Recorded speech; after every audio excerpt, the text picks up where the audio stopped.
हम लोगों ने केवीएल और केसीएल कंप्लीट कर लिया था। आज हम लोग अपने लेक्चर में मेश एनालिसिस और नोडल एनालिसिस के बारे में डिटेल में पढ़ेंगे। ठीक है। पहले देखते हैं कि व्हाट इज़ मेश एनालिसिस। ठीक है। मेश क्या होता है। एनालिसिस पढ़ने से पहले हम लोग को ये जानना बहुत इंपॉर्टेंट है कि व्हाट इज़ मेश। मेश क्या होता है उसको देखते हैं। It is a loop which doesn't contain any inner loop. ठीक है। मेश वो लूप होता है। लूप क्या होता है। लूप एक क्लोज पथ को लूप बोलते हैं, क्लोज सर्किट को लूप बोलते हैं। ठीक है। मेश क्या है। जब किसी जो लूप अपने अंदर कोई लूप को एग्जिस्ट नहीं करता है उसे मेश बोलते हैं। मीन्स एक लूप के अंदर दूसरा लूप नहीं होना चाहिए। एक सिंगल मतलब लूप हो, नंबर ऑफ लूप ज़्यादा हो, बट कोई भी लूप एक दूसरे के अंदर ना हो, उसे मेश बोलते हैं। नाउ देखते हैं व्हाट इज मेश एनालिसिस। ठीक है।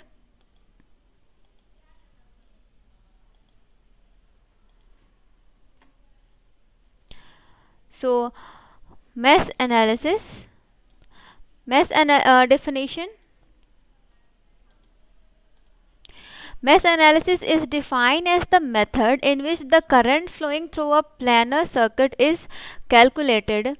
Means a planar circuit is defined as the circuit that are drawn on the plane surface in which there are no wire crossing each other. Therefore, a mesh analysis can also be known as loop analysis और mesh current analysis. मैंने अभी जो आप लोग को समझाया कि वो मतलब किसी भी एक लूप के अंदर दूसरा लूप एग्जिस्ट नहीं करना चाहिए, उसी को मेश बोलते हैं।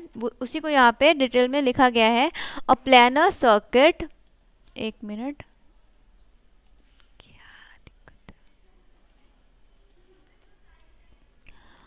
अ planar circuit is defined as the circuit. यहाँ पे प्लानर सर्किट का डेफिनेशन है कि what is planar circuit. A planar circuit is defined as the circuit that are drawn on the plane surface in which there are no wires a crossing each other. Therefore, a mesh analysis can also be known as loop analysis or mesh current analysis. Definition basically mesh analysis का क्या होगा।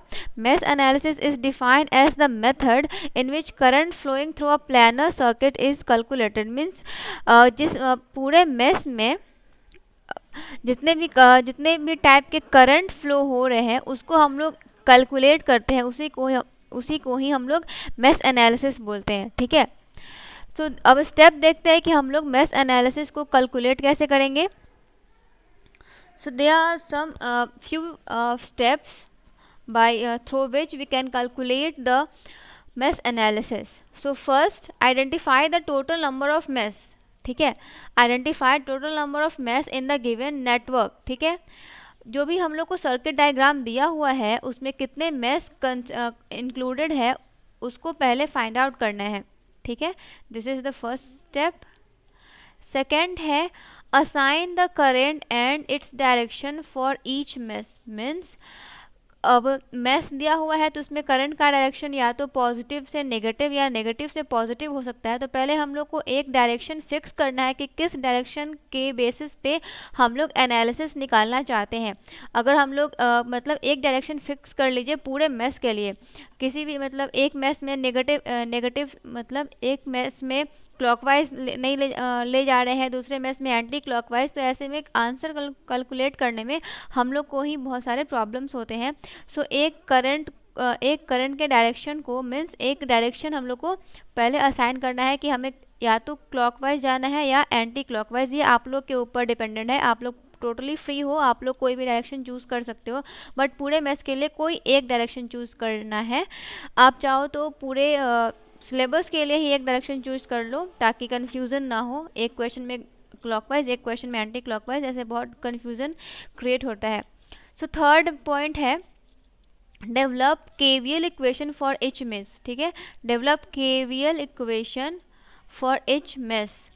अब direction हम लोगों ने calculate कर लिया। जाहिर सी बात है कि मेश है मीन्स उसमें बहुत सारे लूप होंगे। सारे लूप के लिए एक अलग अलग इक्वेशन बनाएंगे सब में केवीएल लगाकर। ठीक है। फोर्थ है solve the KVL equation two find the mesh current. ठीक ठीक है, means by solving KVL equation find loop current और मेश करंट। लास्ट में हम लोग को केवीएल इक्वेशन लगाने के बाद जो लूप और मेश दिया है उसका करंट फाइंड आउट करना है। सो मेश का ये करंट डायग्राम देखते हैं। दिस इज मेश, यहाँ पे ये अलग मेश है, ये भी अलग मेश है, ये भी अलग मेश है, कोई एक दूसरे के अंदर इंक्लूड नहीं है, ठीक है। सो ये था मेश का डायग्राम, ये resistor, this is direction, this is ammeter, this is voltage. Okay, now देखते हैं अब नोडल एनालिसिस क्या होता है।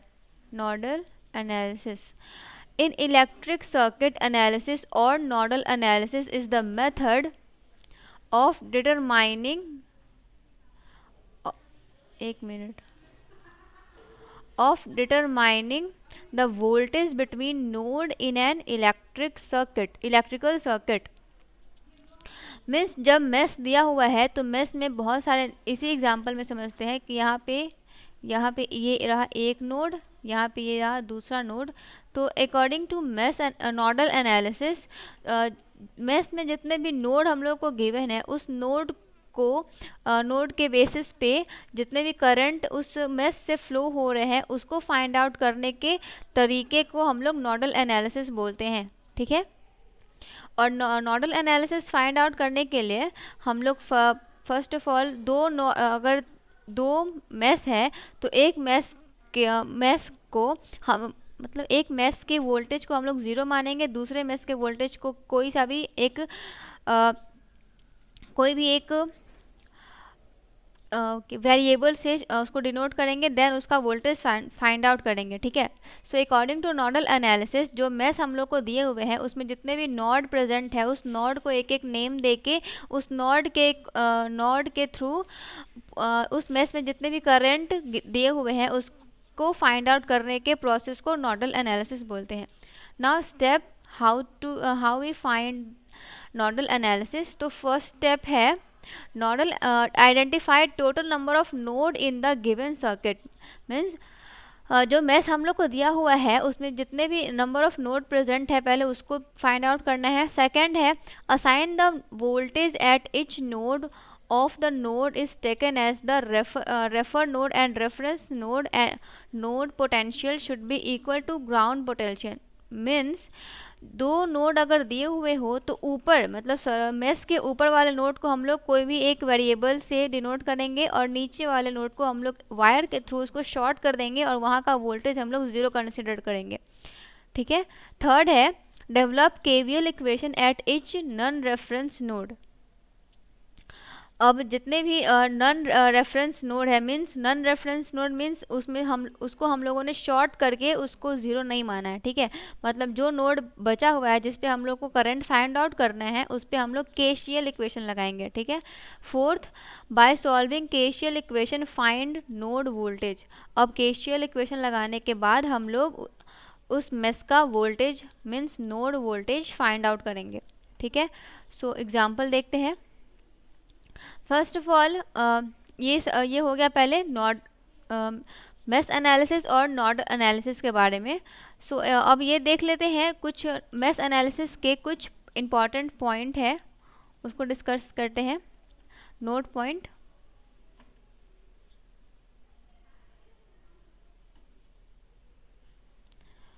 सो बहुत बड़ा हो रहा है।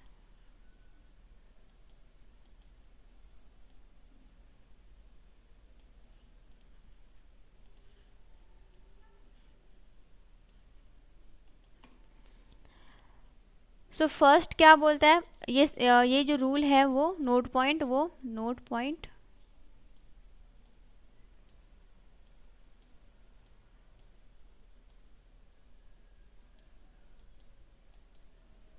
So first applicable only on planar network. तो पहले ही बोला कि कोई भी मेश है जो एक दूसरे के अंदर मतलब नहीं होना चाहिए, मतलब एक मेश दूसरे मेश के अंदर नहीं होना चाहिए, ठीक है। So it apply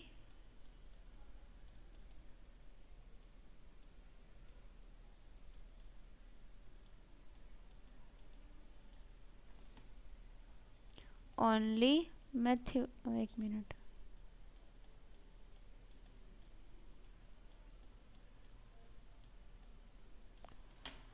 for planar network.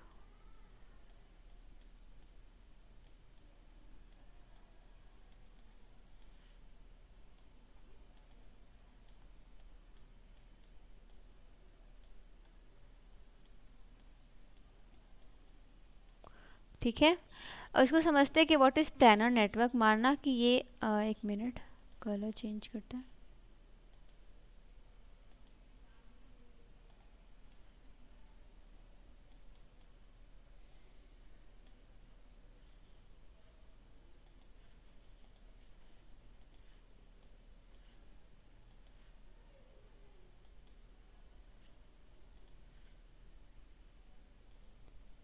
ये लेते हैं हम लोग एक मैश।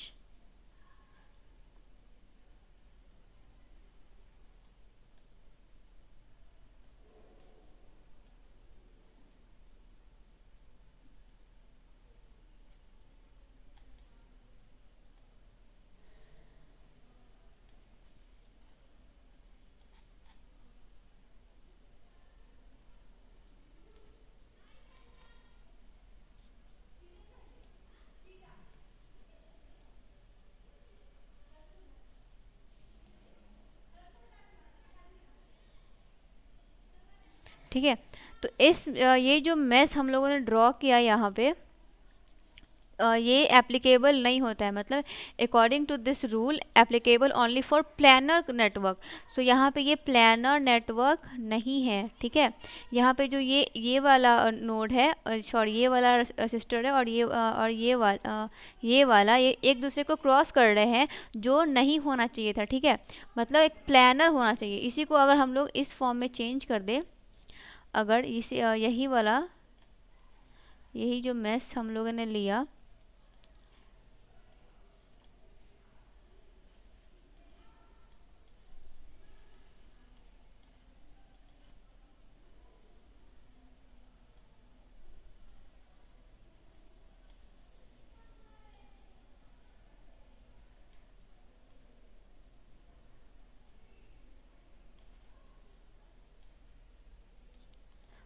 और यहाँ पे जो ये मैस प्रेजेंट है उसको हम लोग बाहर से ऐसे लगा दे, तो यहाँ पे आप सब फ्री हो गया, कोई एक दूसरे के ऊपर नहीं, मतलब वेरी नहीं कर रहा है।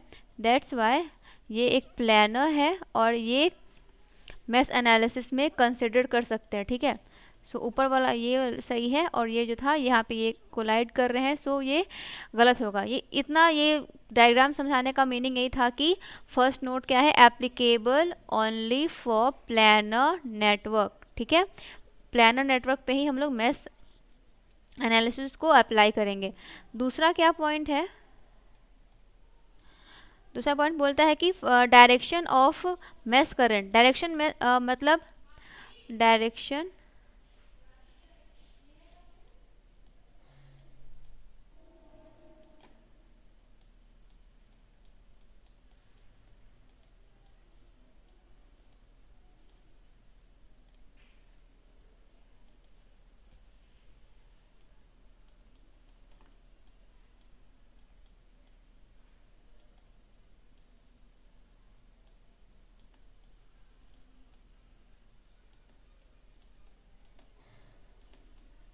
करंट। ओके, तो डायरेक्शन ऑफ मैस करंट को हम लोग को पहले कंसिडर करना है, या तो वो क्लॉकवाइज हो या तो वो एंटी क्लॉकवाइज। ठीक है, पूरे सर्किट के लिए हम लोग को दो डायरेक्शन पहले ही कंसिडर कर लेना है।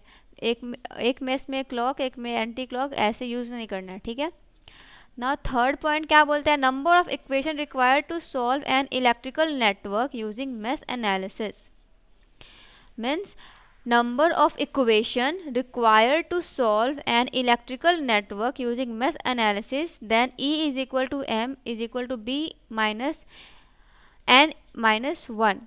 This is the formula for node point 3. ये लिखने में नहीं बन रहा है, सो मैं ओरली बोल दे रही हूँ। थर्ड पॉइंट क्या बोलता है, थर्ड नोट पॉइंट है number of equation required to solve an electrical network using mesh analysis. Then हम लोग क्या फॉर्मूला यूज करेंगे, E is equal to M और E is equal to B minus N plus 1। ठीक है, अब example देखते हैं, एग्जाम्पल के थ्रू जल्दी समझ में आएगा।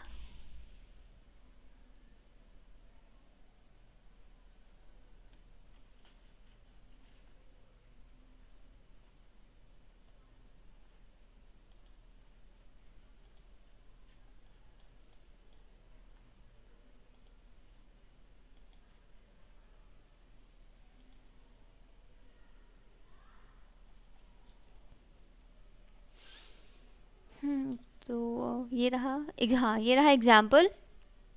एग्जाम्पल देखते हैं। और नोडल एनालिसिस, पहले जो ये सर्किट दिया हुआ है उसको पहले नोडल एनालिसिस पे सॉल्व करेंगे, देन मेश एनालिसिस पे सॉल्व करेंगे। सो नोडल एनालिसिस के लिए ये जो सर्किट है ये रहा, ये रेसिस्टर, ये वोल्ट मीटर, ये भी रेसिस्टर, ये रेसिस्टर, ये आर्म मीटर और ये भी वोल्ट मीटर, ठीक है। सो फर्स्ट एक और फर्स्ट को इसमें क्या बोल रहा है, इसमें हम लोग को नोडल एनालिसिस यूज करना है। सो यहाँ पे इसमें कितने नोड प्रेजेंट है, एक नोड, ठीक है। यहाँ पे एक मिनट, एक नोड प्रेजेंट है। सो फॉर्मूला क्या हो जाएगा, V1 माइनस ये वोल्टेज दिया हुआ है जो गिवन वोल्टेज, मतलब जो फाइंड आउट करना है वो voltage, minus given voltage bye given resistor, ठीक है। ये फॉर्मूला है, मतलब V माइनस जो V गिवन है, V गिवन बाय R, ठीक है। सो V1 फाइंड करना है। V1 क्यों फाइंड करना है, क्योंकि यहाँ पे सिर्फ एक नोड है, ठीक है।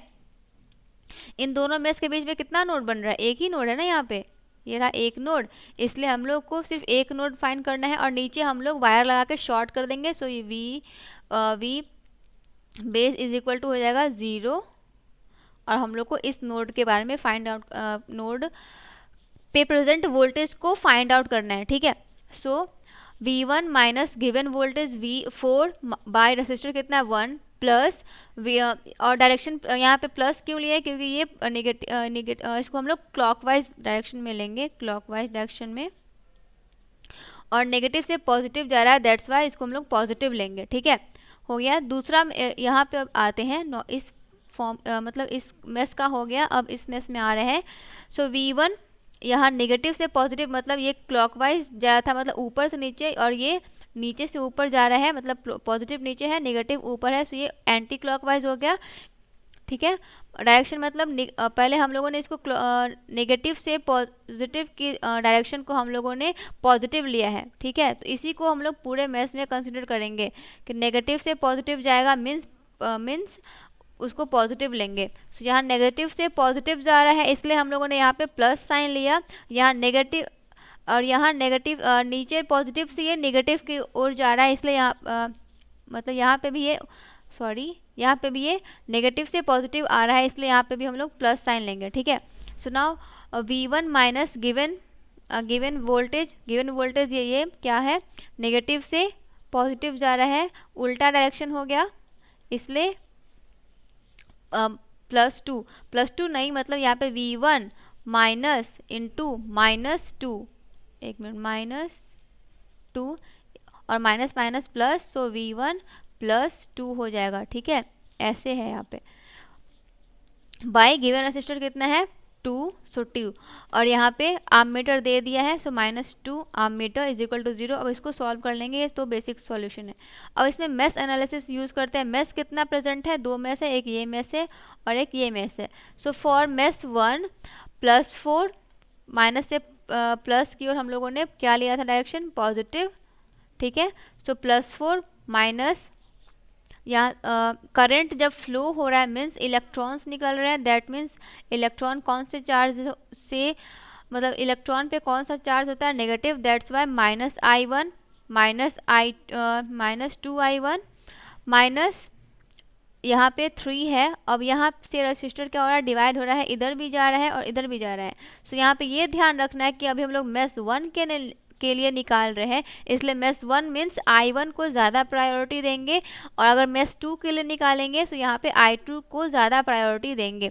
सो अगर ये फॉर 1 है मीन्स मेश 1 है, सो I3 माइनस 3 इंटू I1 करेंगे। अगर यही मेस 2 रहता तो 3 इंटू I2 - I1 करते। ये बात समझ में आया कि जिस मेस के लिए निकाल रहे होंगे उस मेस के करंट को ज़्यादा प्रायोरिटी देंगे। ठीक है, सो यहाँ पे 3 इंटू I1 - I2 प्लस यहाँ पे वोल्टेज जो दिया है +2 = 0। अब इसको सॉल्व कर लेंगे। दूसरा इक्वेशन क्या बोलता है, -2 वोल्टेज, -2 क्यों, क्योंकि ये पॉजिटिव से नेगेटिव मतलब डायरेक्शन उल्टा है, इसलिए -2 वोल्टेज का मतलब -2 वोल्टेज का 2 -3 जो मैंने बताया कि यहाँ पे 2 मतलब सेकेंड मेश के लिए है, इसलिए सेकेंड मेश को ज़्यादा प्रायोरिटी देंगे। सो 3 into I2 - I1 -4I2 -5I2 = 0। और इसको सॉल्व करके यहाँ से I1 और I2 निकल जाएगा। ठीक है, ये बेसिक सॉल्यूशन है, आप लोग इसको कैलकुलेटर के यूज से भी निकाल सकते हो। नेक्स्ट आते हैं, using nodal analysis to determine the voltage V in the circuit. Means nodal analysis का यूज करके जो हम लोग को गिवन सर्किट है उसमें से वोल्टेज फाइंड आउट करना है। ठीक है, सो देखते हैं फॉर्मूला हम लोग क्या पढ़ रहे थे वोल्टेज फाइंड आउट करने के लिए। अब यहाँ पे नोडल एनालिसिस करना है, मीन्स दो नोड और दो मेश है, मीन्स नोड कितना होगा, एक नोड है, और नीचे वाले को हम लोग वायर से शॉर्ट करके मतलब नीचे वाले के लिए V = 0 कर देंगे। शॉर्ट करने के बाद किसी भी चीज़ को शॉर्ट करने के लिए उसमें वायर जोड़ दीजिए, मीन्स वो शॉर्ट हो जाता है। ठीक है, प्रैक्टिकल लाइफ में भी अगर आपको घर के ही किसी भी रूम के किसी भी चीज़ को शॉर्ट करना है तो उसमें एक एडिशनल वायर जोड़ दीजिए, मीन्स वो शॉर्ट हो जाएगा। ठीक है, सो यहाँ पे दो मेश है, मीन्स एक नोड फॉर्म होगा, दो मेश मीन्स एक नोड, तीन मेश मीन्स दो नोड, ये सब कॉमन है। ठीक है, तो एक नोड हो गया। अब फार्मूला हम लोगों ने पढ़ा है कि V1 मतलब जो निकालना है वो voltage minus given voltage by given resistor. ठीक है, सो V1 फाइंड आउट करना है, क्योंकि V1 सिर्फ क्यों ले रहे हैं, बिकॉज यहाँ पे एक ही नोड है, दो नोड रहता तो V1 और V2 लेते।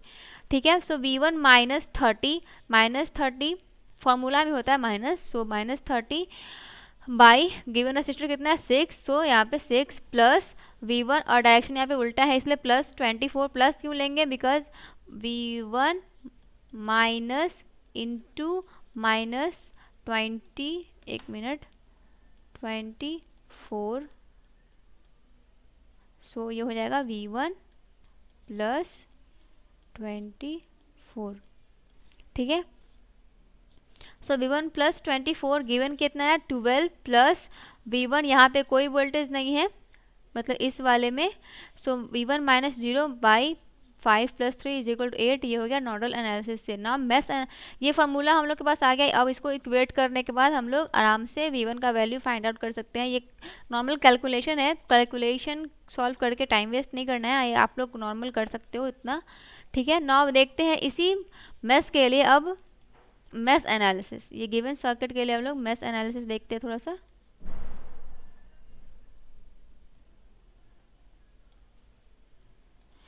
मेश एनालिसिस, सो मेश एनालिसिस के लिए सिंपल क्या करना होता है, जितने भी करंट इसमें गिवन है उस सबको रख के उसका इक्विवेलेंट क्या होगा 0, means total number of current present in the circuit = 0।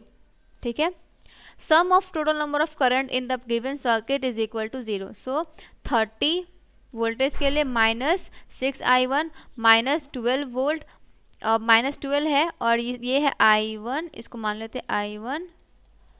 ठीक, डायरेक्शन है इस साइड से, एक minute I have to change the colour, इसको मान लेते हैं, क्या हो गया, ये हो जाएगा I2 डायरेक्शन इधर। ठीक है, सो 12 अब मेश 1 के लिए है इसलिए 12 into I1 -I2 minus direction उल्टा है इसलिए -24 = 0। ये हो गया सम = 0 अकॉर्डिंग टू KVL अप्लाई किया। सेकेंड मेश के लिए -24 माइनस क्यों लिए, क्योंकि डायरेक्शन उल्टा है। ठीक है, डायरेक्शन पे हमेशा ध्यान देंगे वरना गलत होने का चांसेस बढ़ जाता है, ठीक है। सो -24 -12 इंटू I2 क्यों किया, बिकॉज हम लोगों ने डिस्कस किया है कि जिस मेस के लिए निकाल रहे होंगे उसी मेस को ज़्यादा प्रायोरिटी देंगे। सो I2 के लिए निकाल रहे हैं, इसलिए यहाँ पे I2 माइनस I1 लिखेंगे, then -3I2 -5I2 is equal to 0। अब इन दोनों इक्वेशन को सॉल्व करेंगे। सॉल्व करने के बाद हम लोग के पास I1 और I2 का वैल्यू आ जाएगा। ज़्यादा दिक्कत होगा अगर सॉल्व करने में तो आप लोग इसको मैट्रिक्स फॉर्म से भी सॉल्व कर सकते हो। अगर आप लोग को सॉल्यूशन चाहिए कि how to solve from matrix method, तो उसको आप लोग कमेंट बॉक्स में डालना, मैं सॉल्यूशन दे दूंगी। नेक्स्ट क्वेश्चन देखते हैं। ये है सर्किट दिया हुआ है। अब इसमें करना क्या है, use nodal analysis method to determine the current I to the circuit. Means जो ये सोर्स ये सर्किट दिया हुआ है उसमें हम लोग को करंट फाइंड आउट करना है, ठीक है, यूजिंग नोडल एनालिसिस। तो यहाँ पे क्या है, 3 मेश है, एक ये हो गया, एक ये हो गया, एक ये हो गया, मीन्स 2 नोड होंगे, ठीक है। और नीचे वाले नोड को क्या करना है, शॉर्ट कर देना है वायर लगा के। सो वी, एक minute, v is equal to 0, ठीक है। नाउ देखते हैं 10 एम्पियर, ये रहा नोडल 1 मतलब VA, ये रहा नोडल 2, नोड 2 मीन्स VB। अब हम लोग को फाइंड आउट करना है करंट, ठीक है। सो अब यहाँ पे हम लोग फॉर्मूला लगाएंगे, ये तो गिवन है। फॉर्मूला क्या था, मतलब जो फाइंड आउट करना है वो minus given voltage bye resistor, given resistor, okay. So current दिया हुआ है, सो -10 plus VA by 4, VA by 4 क्यों, क्योंकि यहाँ पे अभी कोई वोल्टेज नहीं दिया हुआ है। सो VA -0 means VA by 4 plus VA माइनस VB, अब 2 नोड हो गया, सो VA माइनस VB बाई 28 किसके बीच में लाई कर रहा है, VA एंड VB दोनों के बीच में। सो VA माइनस VB by 28 is equal to 0, ठीक है। दूसरा अब इसके लिए हो गया, अब दूसरे के लिए फाइंड करेंगे 28 किसके बीच में लाई कर रहा है, VA और VB के लिए। सो VB minus VA by 28 and VB minus VA क्यों किया, बिकॉज हम लोग सेकेंड के लिए निकाल रहे हैं। सो करंट का डायरेक्शन इस साइड में है, सो इस डायरेक्शन में है, सो VA क्या हो जाएगा नेगेटिव, VB क्या हो जाएगा पॉजिटिव। सो पॉजिटिव को हम लोग पहले में लिख दिए हैं, VB minus VA by 28 plus कितना करंट दिया हुआ है 5 plus VB by 8, VB by 8 क्यों, क्योंकि यहाँ पे अभी कोई वोल्टेज नहीं दिया है। तो हमारे पास दूसरा इक्वेशन आ गया। अब इसको हम लोग सॉल्व कर देंगे। तो आप नॉर्मली सॉल्व कर लो, या मैट्रिक्स का यूज़ करके सॉल्व कर लो, या कैलकुलेटर से सॉल्व कर लो। सबसे अच्छा तरीका है कि कैलकुलेटर से सॉल्व करो, बिकॉज एग्जाम में भी calculator, scientific calculator not simple calculator, वो अलाउ है। सो कैलकुलेटर का यूज़ करके ही ज़्यादा इजी रहेगा, ज़्यादा लेंथ उतना मतलब हम लोग को कंसेप्ट समझना है, बाकी बेसिक मैथमेटिक्स है वो कैलकुलेटर से भी सॉल्व हो सकता है, ठीक है। अब नेक्स्ट लेक्चर में हम लोग सुपर मेश और सुपर नोड के बारे में पढ़ेंगे। तो ये था मेश एनालिसिस और नोडल एनालिसिस। एक बार रिपीट कर देते हैं कि what is mesh analysis. So mesh analysis theoretically repeat करते हैं। मेश एनालिसिस के पहले स्टेप्स क्या है, कि पहले क्या फाइंड आउट करना है कि कितने नंबर ऑफ मेश उसमें प्रेजेंट है। दूसरा है असाइन द मेश करंट, ठीक है, मतलब एक डायरेक्शन मेश में असाइन द मेश करंट, मतलब उसमें एक करंट का डायरेक्शन हम लोग को फाइंड आउट करना है कि किस डायरेक्शन में पहले निकालना है। कोई एक डायरेक्शन चूज करेंगे, then develop the KVL equation, और केवीएल इक्वेशन अप्लाई करने के बाद हम लोग उस मेश इक्वेशन से करंट फाइंड आउट कर लेंगे, ठीक है। और मैं नोडल एनालिसिस का क्या था कि number of node find out करना है, सिंपल इसी की तरह है। इसमें number of mesh find out करना है, उसमें number of node find out करना है, दोनों में करंट का डायरेक्शन ही फाइंड आउट करना है। इसमें हम लोग केवीएल यूज़ करेंगे, उसमें केसीएल यूज़ करेंगे, और इसमें बाय सॉल्विंग केवीएल इक्वेशन हम लोग लूप से करंट फाइंड आउट करेंगे। और नोडल में क्या करते हैं, by using KCL equation we find the voltage present in the loop, ठीक है। तो बस यही था।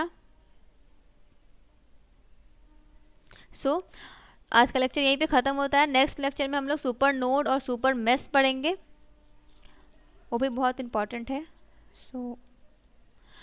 अगर आप लोग को लेक्चर अच्छा लगा हो तो चैनल को लाइक, सब्सक्राइब एंड शेयर करें। Thank you.